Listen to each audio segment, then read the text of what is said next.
चलिए बच्चों, तो पिछले क्वेश्चन में आपके दो क्वेश्चन एक साथ निपट गए थे, सपोर्ट वाले भी और कॉन्ट्राडिक्ट वाले भी। अब नई तरह का क्वेश्चन देखते हैं क्या आता है। ठीक है, नई तरह के का क्वेश्चन देखते हैं क्या आता है, कोई दिक्कत वाली बात नहीं है। देखिए,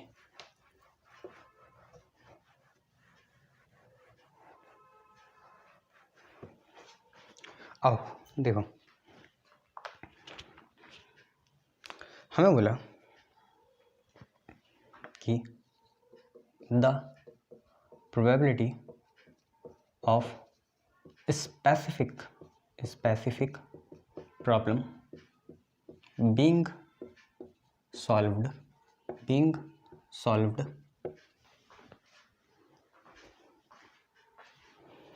solved independently by A and B are half and 1/3 respectively if both try to solve the problem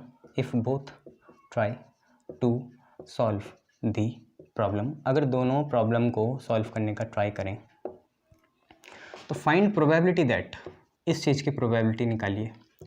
find probability that, पहला प्रॉब्लम इज सॉल्व, प्रॉब्लम क्या हो जाए, सॉल्व हो जाए, और दूसरा एग्जैक्टली एक ही सॉल्व करे तो exactly one of them solve the problem.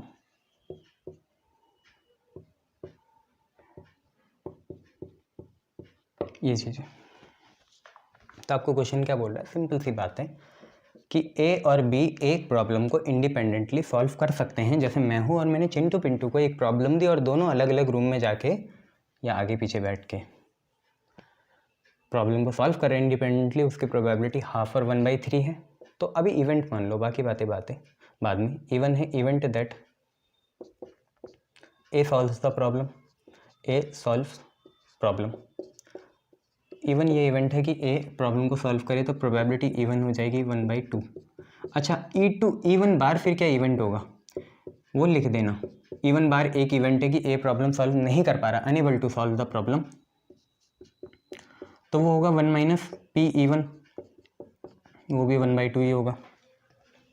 ऐसे E2 क्या है, E2 ये इवेंट है कि बी सॉल्व कर रहा है प्रॉब्लम को। E2 ये इवेंट है कि बी क्या है, सॉल्व कर पा रहा है प्रॉब्लम को। तो अगर बी प्रॉब्लम को सॉल्व करेगा उसकी प्रोबेबिलिटी है 1/3, तो प्रोबेबिलिटी E2 है 1/3। अब बी भी उस प्रॉब्लम को ना सॉल्व कर पाए, उसका इवेंट होगा E2 बार और उसकी प्रोबेबिलिटी होगी 1 - 1/3, मतलब कुल मिला के 2/3। तो ये चार चीज़ हमारे टूल्स हैं। पहले हमें यह देखना है कि पी प्रॉब्लम सॉल्व हो जाए, अब भैया प्रॉब्लम सॉल्व हो जाए तो प्रॉब्लम का सॉल्व होना कहेंगे कब, जब सिर्फ ए कर पाए या सिर्फ बी कर पाए या दोनों ही कर जाएं, मतलब प्रॉब्लम एटलीस्ट सॉल्व हो जाए एक से। तो यूनियन ही तो है भैया। प्रॉब्लम सॉल्व होना मतलब क्या होता है, ए कर जाए, बी भी कर जाए और दोनों भी कर जाएं। यहाँ ऐसे मत बोलना ए कर जाए और बी ना करे, क्या पता दोनों कर रहे हैं एक ही वर्ल्ड में, या सिर्फ एक ही कर रहा है या सिर्फ बी कर रहा है या दोनों कर रहे हैं। तो इतनी सारी चिंता नहीं करनी है, प्रॉब्लम सॉल्व हो रही है इसका मतलब भैया सिंपल सी बात है, probability at least one solve the problem. Problem solve तब भी कहलाया जाएगा जब एक ही सॉल्व करे, प्रॉब्लम सॉल्व तब भी कहलाया जाएगा जब बी ही सॉल्व करे, और प्रॉब्लम सॉल्व तब भी कहलाया जाएगा जब दोनों सॉल्व कर दें। तो at least one solve the problem, at least one solve the problem. अब सिंपल सी बात है, तो ये क्या होगा, probability at least one solve the problem मतलब E1 यूनियन E2 है ना, यूनियन आएगा, एटलीस्ट में यही आता है। तो ये बनेगा probability E1 plus probability E2 minus probability E1 intersection E2, ये बनेगा probability E1 plus probability E2 minus probability E1 intersection E2। Probability E1 आपको दिख रहा है कितना है, हाफ है, प्रोबेबिलिटी E2 कितने हैं, 1/3, और प्रोबेबिलिटी E1 इंटरसेक्शन E2 क्योंकि ये इंडिपेंडेंट इवेंट है तो ये बनेगा probability E1 into probability E2, यही बनेगा। तो -1/2 इंटू 1/3 ये बनेगा। तो सिंपल सी बात है, फिर ये आंसर कितना आना है, कुल मिला के एलसीएम 6, 2 3 जा 6, 3 2 जा 6 और यहाँ से 1, 3 और 2 5, 5 - 1 4, 4/6 मतलब 2/3। तो आंसर आपका आ जाएगा 2/3, कितना, 2/3।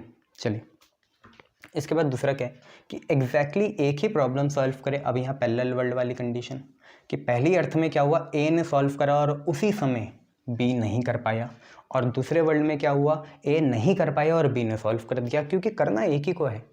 तो दूसरा ये है कि probability at least only one solve the problem, only one solve the problem. इसका मतलब क्या हुआ, सिंपल सी बात है, प्रोबेबिलिटी देखो पहले तो ये हो गया कि ए कैन एंड बी कांट, ए ने कर दिया और उसी समय बी नहीं कर पाया, कांट। और दूसरे वर्ल्ड में ए कांट, ए नहीं कर पाया, ए को पहले ही लिखो बच्चों, अच्छा लगता है, ए कांट एंड उसी समय बी ने कर दिया, यही तो हो सकता है। देखो ए कैन एंड बी कांट और ए कांट एंड बी कैन, ए ने करा बी ने नहीं कर पाई, या ए ना कर पाया बी ने कर दिया, ये बातें हैं। तो ऑब्वियसली देखो प्रोबेबिलिटी ए कर पाए उसका इवेंट है E1, एंड बना इंटरसेक्शन, बी ना कर पाए उसका है E2 बार, और बना यूनियन, फिर ए ना कर पाए तो वो है E1 बार, एंड बना इंटरसेक्शन, बी कर पाई तो वो है E2, ये है यूनियन बनेगा प्लस, तो प्रोबेबिलिटी E1 इंटरसेक्शन E2 बार, यूनियन बना प्लस प्रोबेबिलिटी E1 बार इंटरसेक्शन E2, ये चीज़ चलेगी। यहीं पे आगे बढ़ाएंगे तो ये होगा P1 इंटरसेक्शन E2 बनेगा P2 बार, फिर प्लस रहेगा P1 bar into probability E2, ये चलेगा। अब देखिए P1 कितना है, P1 है हाफ, P2 बार है 2/3, P1 बार है हाफ और यह है 1/3। कुल मिला के लालच मत लाओ, 2 से 2 मत काटो, 6 एलसीएम है, ऊपर 2 + 1 3, 3/2 मतलब 1/2, 3/6 मतलब 1/2। बोलो हाँ है ना, यस सर, आया समझ में, गुड, क्लियर है। चलिए नेक्स्ट क्वेश्चन देखिए।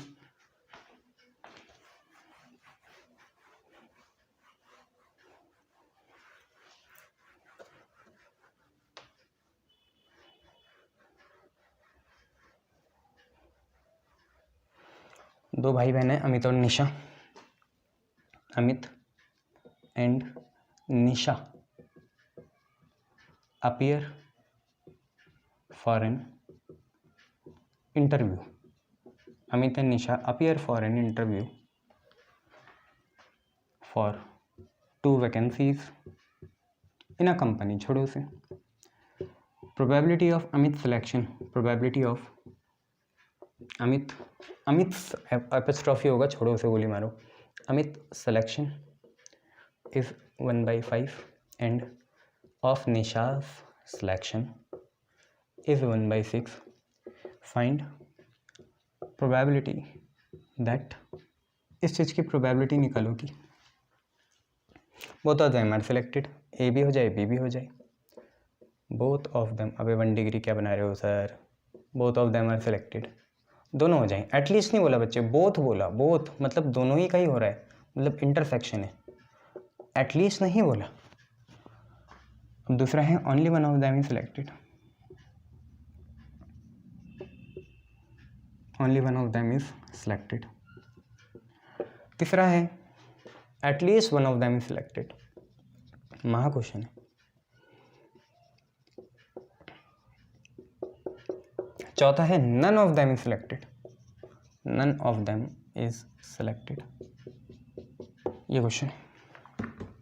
आपने देख लिया क्वेश्चन क्या है, अमित और निशा इंटरव्यू के लिए अपीयर कर रहे हैं 2 पोस्ट के लिए, और इस चीज़ की प्रोबेबिलिटी कि अमित सेलेक्ट हो जाए 1/5 है और निशा सेलेक्ट हो जाए 1/6 है। पहले इसी से मतलब है इवन इवेंट है दैट अमित गेट सेलेक्टेड, ठीक है, गेट्स लिख देना तुम लोग, सर जानबूझ के खाते हो, हाँ बच्चे टाइम बचता है, every time count, we are all late in a long run. तो even that Amit selected, Amit select हो गया, उसका इवेंट है 1/5, तो प्रोबेबिलिटी इवन क्या होगी, सेलेक्ट होने की प्रोबेबिलिटी होगी 1/5, और सेलेक्ट ना हो वो होगा इवन बार, वो कितने के बराबर होगा, थोड़ा तो सेक्रीफाइस करना पड़ेगा ना यहाँ पे, फास्ट करेंगे, 1 - 1/5 कितना, 4/5। अब इसके बाद देखिए E2 क्या है, E2 इवेंट है दैट निशा सेलेक्टेड E2 ये इवेंट है कि निशा सेलेक्ट हो जाएगी, और निशा के सिलेक्ट होने का इवेंट है 1/6। तो प्रोबेबिलिटी E2, सॉरी निशा सेलेक्ट हो गई, ये क्यों लिखा है यहाँ, छोड़ो। प्रोबेबिलिटी E2 मतलब निशा के सिलेक्ट होने का इवेंट है 1/6। निशा ना सिलेक्ट हो तो वो होगा E2 बार 1 - 1/6 होगा 5/6। अब पहला देखो क्वेश्चन क्या है। पहला उन्होंने बोला प्रोबेबिलिटी, पहला है प्रोबेबिलिटी, क्या बोला, both of them are selected, both of them are selected. अब इन्होंने सिर्फ देखो ना, सोचो पैरेलल वर्ल्ड की ज़रूरत है या नहीं है, दोनों सेलेक्ट हो जाएं, मतलब अमित भी सिलेक्ट हो जाए उसी अर्थ में और उसी समय उसी कंपनी में निशा भी हो जाए। इसका दूसरा तो बनेगा ही नहीं कि अमित ना सिलेक्ट हो निशा ना सिलेक्ट हो, उससे क्या मतलब है तुम्हें तो बस ये देखना है कि दोनों ही सिलेक्ट हो जाएं एक ही धरती में, एक ही कंपनी में, एक ही समय में। तो सिंपल सी बात है, यहाँ पैरेलल वर्ल्ड का कोई किस्सा नहीं है। प्रोबेबिलिटी दोनों ही सिलेक्ट हो जाए, मतलब अमित भी हो जाए निशा भी हो जाए। तो प्रोबेबिलिटी अमित सिलेक्टेड एंड निशा भी सिलेक्ट हो गई, अमित भी सिलेक्ट हो गया और निशा भी सिलेक्ट हो गई। प्रोबेबिलिटी अमित भी सिलेक्ट हो गया और निशा भी सिलेक्ट हो गई। तो प्रोबेबिलिटी अमित के सिलेक्ट होने का इवेंट है E1 एंड मतलब इंटरसेक्शन, निशा भी सिलेक्ट हो गई तो होगा E2। अब क्योंकि ये दोनों इंडिपेंडेंट इवेंट है, अमित और निशा भाई बहन तो हैं बट एक दूसरे की मदद नहीं करते, बहुत खुददार बच्चे हैं, बोलते हैं कि भैया तू अपने उससे कर, हम कुछ नहीं हेल्प करेंगे। तो प्रोबेबिलिटी E1 इंटरसेक्शन बना इंटू प्रोबेबिलिटी E2। E1 के होने का कितना है 1/5, E2 के होने का कितना है 1/6, ये आ गया 1/30। कितना आ गया 1/30 आ गया। देखो आया समझ में, नहीं आया कोई नहीं, गोली मारो एक दूसरे को। देखो दूसरा, only one of them selected, ये हटाया, ये तो 1/30 आ गया ना, ये हटाया। अब क्या है, only one of them selected, only one of them is selected, सिर्फ एक ही सिलेक्ट हो। अच्छा क्या सर यहाँ पैरेलल वर्ल्ड आएंगे, पता नहीं यार, तुम मुंह से तो बोलो अपने। Only one of them is selected मतलब क्या हुआ, पहले अर्थ में अमित सिलेक्ट हुआ और एंड उसी समय निशा ना सिलेक्ट हो, या मतलब दूसरा अर्थ अमित सिलेक्ट ना हो और निशा सिलेक्ट हो जाए, एक ही को तो होना है और दोनों को फेयर चांसेस देने हैं। तो अमित सिलेक्ट हो रहे हैं तो निशा नहीं हो रही, और निशा सिलेक्ट हो रही है तो अमित सिलेक्ट नहीं हो पा रहा है। तो only one of them is selected मतलब इस चीज़ की प्रोबेबिलिटी कि Amit selected and Nisha not, Amit selected Nisha not, ये पहली अर्थ। दूसरा और Amit not selected and Nisha selected, ये बातें हैं, ठीक है। तो प्रोबेबिलिटी किस चीज़ की निकालनी है, अमित सिलेक्ट हो गया और उसी समय निशा ना हो, या अमित ना सिलेक्ट हो पाए और निशा सिलेक्ट हो जाए। तो इसमें क्या होगा, सिंपल सी बात है, प्रोबेबिलिटी अमित के सिलेक्ट होने का है E1 एंड बना इंटरसेक्शन निशा ना हो तो E2 बार निशा है ना, निशा क्या होता है, और बना यूनियन अमित ना हो तो E1 बार एंड बना इंटरसेक्शन निशा ना हो, निशा हो गई, ठीक है, E2 यूनियन बना प्लस। तो प्रोबेबिलिटी E1 इंटरसेक्शन E2 बार यूनियन बना प्लस, प्रोबेबिलिटी E1 बार इंटरसेक्शन E2, तो ये होगा PE1 इंटू PE2 बार plus PE1 bar into PE2। अब PE1 कितना है 1/5, E2 बार कितना है 5/6, E1 बार कितना है 4/5, E2 कितना है 1/6, लालच आगे करना नहीं है, 5 6 जा 30, यहाँ से आया 5, यहाँ से आया 4, कुल मिला के बना 9, 9/30, 3 3 जा 9, 3 10 जा 30, आंसर आया 0.3, देख लो आंसर आया 0.3, देख लो, क्लियर इतना, शाबाश।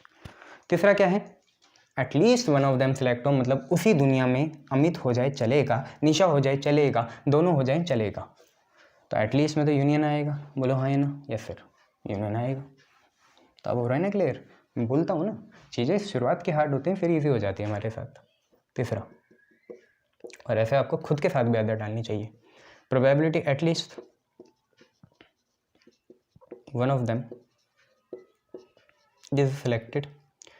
तो प्रोबेबिलिटी ऑब्वियसली हमें किसकी निकालनी है, अमित के होने की और यूनियन निशा के होने की, E1 यूनियन E2। तो probability E1 plus probability E2 minus probability E1 intersection E2, E1 intersection E2 ये है। अब एक सिंपल सी बात है, E1 इंटरसेक्शन E2 क्योंकि इंडिपेंडेंट है अमित निशा का, तो ये E1 इंटू E2 बनेगा। तो probability E1 into probability E2 ये बनेगा। तो प्रोबेबिलिटी E1 कितना हुआ है आपका 1/5, प्रोबेबिलिटी E2 कितना हुआ 1/6 माइनस 1/5 इंटू 1/6, एलसीएम आएगा 30, 5 6 जो 30, 6 5 जो 30, माइनस का 1 6 5 11 10/30 मतलब 1/3। ठीक है, लास्ट है, दोनों ही नहीं हुए, अमित भी नहीं हुआ निशा भी नहीं हुई, दो अर्थ की जरूरत नहीं है, दोनों ही नहीं हो रहे, ना इधर बोला नन ऑफ देम, ना वो हो ना ये हो। तो प्रोबेबिलिटी चौथा, none of them is selected, none of them is selected, कोई भी सिलेक्ट ना हो, मतलब probability neither Amit neither Nisha, neither Amit and neither Nisha, neither मतलब एंड ही होता है, नाइदर निशा। पर तुम लोग बहुत भयंकर हो ना, ऑक्सफोर्ड वो हो तुम, शेक्सपियरियन, इसलिए लिखाना पड़ता है तुम्हें। तो बस अमित ना हो उसका इवेंट है E1 बार, एंड निशा ना हो उसका है E2 बार, दोनों इंडिपेंडेंट है, दोनों ने मेहनत नहीं करी, दोनों इसलिए नहीं हो पाई। तो probability E1 intersection into probability E2 बार इंटरसेक्शन, इंटरसेक्शन तो हो गया, सॉरी क्या बोल रहे हो sir, probability E1 bar into probability E2 बार बन जाएगा, इंडिपेंडेंट इवेंट है, होने के भी इंडिपेंडेंट इवेंट है, ना होने के भी। 4/5 इंटू 5/6, लालच आ गया ले लो, 2 2 जा 4 2 3 जा 6, 2/3 आंसर आ जाएगा। यहाँ पे कैलकुलेशन हार्ड थोड़ी है, अभी आएगी बेस थ्योरम में। ठीक है, इतना है समझ में, शाबाश।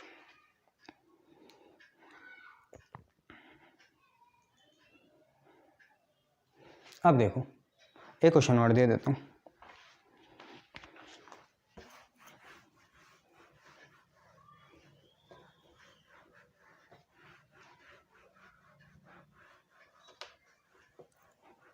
क्वेश्चन क्या है, क्वेश्चन ये है, a problem if given to 3 student whose chances, मतलब प्रोबेबिलिटी, चांस है डेफिनेटली नहीं है, whose chances of solving it are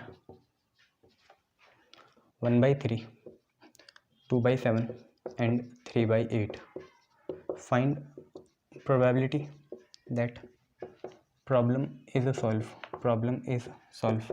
इस चीज़ की प्रोबेबिलिटी की प्रॉब्लम सॉल्व हो जाए, इस चीज़ की प्रोबेबिलिटी की प्रॉब्लम सॉल्व हो जाए, इसकी निकालनी है।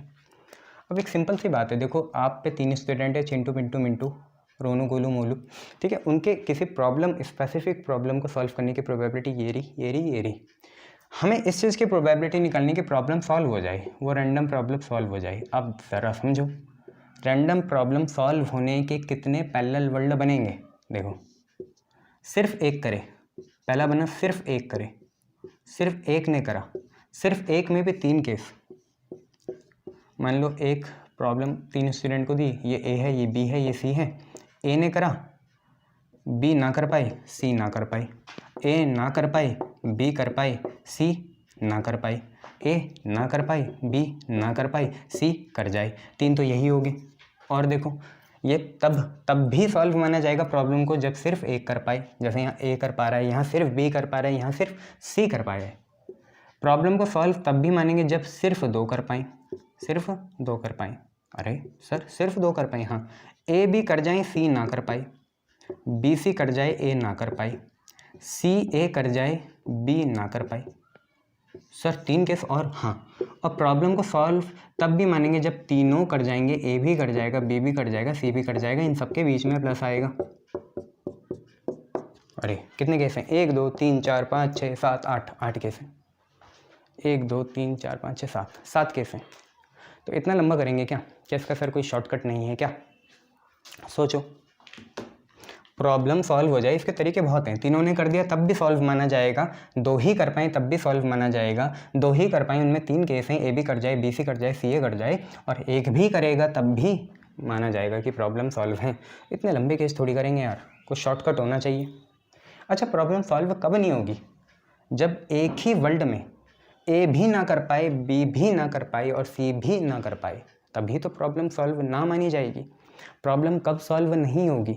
जब ए भी उस प्रॉब्लम को सॉल्व ना कर पाए, उसी समय बी भी ना कर पाए और उसी समय सी भी ना कर पाए। तीनों में से कोई एक कर देगा तो तब प्रॉब्लम सॉल्व हो जाएगी, तीनों में से कोई दो कर देगा तब भी प्रॉब्लम सॉल्व हो जाएगी, और तीनों ही कर देंगे सॉल्व उसे तो प्रॉब्लम सॉल्व कही जाएगी। बट सॉल्व कब नहीं होगी, ये कब कहा जाएगा? जब ए भी ना कर पाए, बी भी ना कर पाए और सी भी ना कर पाए, तब हम मानेंगे कि प्रॉब्लम सॉल्व नहीं है। तो कैन आई से कि एक जो प्रोबेबिलिटी होगी ना कुल मिला के, वो होगी प्रोबेबिलिटी कि प्रॉब्लम सॉल्व हो जाए। ऑब्वियसली इस प्रॉब्लम सॉल्व में 8 केसेस या 7 केसेस हैं, plus probability problem not solve. Can I say that? हाँ सर, कह सकते हैं कि प्रोबेबिलिटी सॉल्व होने की प्लस प्रोबेबिलिटी ना सॉल्व होने की कुल मिला के बनाएगा 1। बोलो हाँ है ना? प्रोबेबिलिटी सॉल्व होने की प्लस प्रोबेबिलिटी ना सॉल्व होने की कुल मिला के बनाएगा कितना? 1। हमें तो निकालने प्रॉब्लम सॉल्व हो जाए उसके डायरेक्ट मेथड से तो लंबे केस सारे, बट यहाँ से प्रोबेबिलिटी प्रॉब्लम सॉल्व एक चीज़ बन सकता है जो कि बहुत आसान है। प्रोबेबिलिटी प्रॉब्लम सॉल्व बन सकता है 1 माइनस प्रोबेबिलिटी प्रॉब्लम सॉल्व ना हो, नॉट सॉल्व। कितना आसान है देख लो। अगर हम इसके पीछे चल जाए ना डायरेक्टली कि प्रॉब्लम सॉल्व हो जाए, तो बहुत केसेस हैं, तीनों कर दें तब भी माना जाएगा, कोई 2 कर पाए 3 केसेस उसमें तब भी माना जाएगा, कोई 1 कर पाए 3 केसेस उसमें तब भी माना जाएगा। 7 केसेस हैं, कितने पागल हो जाओगे, टाइम कितना वेस्ट हो जाएगा। एक क्वेश्चन को सही करने के कॉस्ट में 2-3 का टाइम वेस्ट कर दोगे तुम लोग। इसलिए बढ़िया ये है कि हम ऐसा करें कि एक टोटल प्रोबेबिलिटी होती है कैसी, सच प्लस झूठ, सही प्लस गलत, ऊपर प्लस नीचे, सॉल्व प्लस अनसॉल्व। तो हमने बोला प्रॉब्लम सॉल्व क्या होगा, 1 माइनस प्रॉब्लम अनसॉल्व। अब प्रॉब्लम अनसॉल्व कब कही जाएगी? जब ए भी ना कर पाए एंड बी भी ना कर पाए एंड सी भी ना कर पाए। जब ए भी ना कर पाए और बी भी ना कर पाए और सी भी ना कर पाए, ये सारी चीज़ें नीचे लिखना, पर पहले ये लिखना इवन इवेंट है कि पहला स्टूडेंट प्रॉब्लम सॉल्व कर दे और उसकी प्रोबेबिलिटी है 1/3, तो ना करने की क्या होगी, 1 माइनस 1/3 मतलब 2/3। इसके बाद दूसरा बंदा प्रॉब्लम सॉल्व कर रहा है, उसकी प्रोबेबिलिटी है E2 जो कि है 2/7, तो दूसरा ना कर पाए इसकी प्रोबेबिलिटी कितनी होगी, 5/7, क्योंकि कुल मिला के 7 आना चाहिए, 1 आना चाहिए, 2/7 प्लस 5/7 आएगा 1। ऐसी प्रोबेबिलिटी तीसरा सॉल्व करे, उसकी प्रोबेबिलिटी है 3/8, तो तीसरा ना कर पाए उसकी प्रोबेबिलिटी होगी 5/8, तो बस हो गया। तो हमें यहाँ निकालना था प्रॉब्लम सॉल्व हो जाए। आपको पता चला ना मैं डायरेक्ट क्यों नहीं कर रहा हूँ, कितने केसेस हैं, इसलिए इससे बढ़िया ये कर लो, P problem solve is 1 minus P problem not solve. Problem कब सॉल्व नहीं होगी, जब ए भी ना करे, बी भी ना करे, सी भी ना करे, तीनों नहीं करेंगे तब माना जाएगा कि प्रॉब्लम सॉल्व नहीं है। एक भी कर जाएगा तो प्रॉब्लम सॉल्व में गिना जाएगा। तो 1 माइनस देखो ये क्या बना, प्रोबेबिलिटी ए बार हो गया E1, ये इंटरसेक्शन E2, ये इंटरसेक्शन E3, ये इंटरसेक्शन बंद। अब देखो यहाँ ये आगे ये बना 1 minus probability E1 bar into probability E2 bar into probability E3 बार, 1 माइनस प्रोबेबिलिटी E1 बार कितना है। आई होप आप मेरी आत्मा समझ पाए होंगे मैं यहाँ क्या चाह रहा हूँ। 1 माइनस 2/3 इंटू E2 बार 5/7 इंटू 5/8, ये होगा, ठीक है। 2 4 जा 8, ये बना 1 माइनस 25, 7 3 जा 21, 21 इंटू 4 84, नीचे 84 आएगा, और 84 माइनस 25 कितना हुआ, 84 माइनस 25 14 5 9 7 2 5, 59/84, 59/84 कितना है, 59/84। ऑब्वियसली किसी से जाते होंगे तो देख लेना, नहीं तो इतना भी चल जाएगा, ठीक है, ये याद रखिएगा, शाबाश।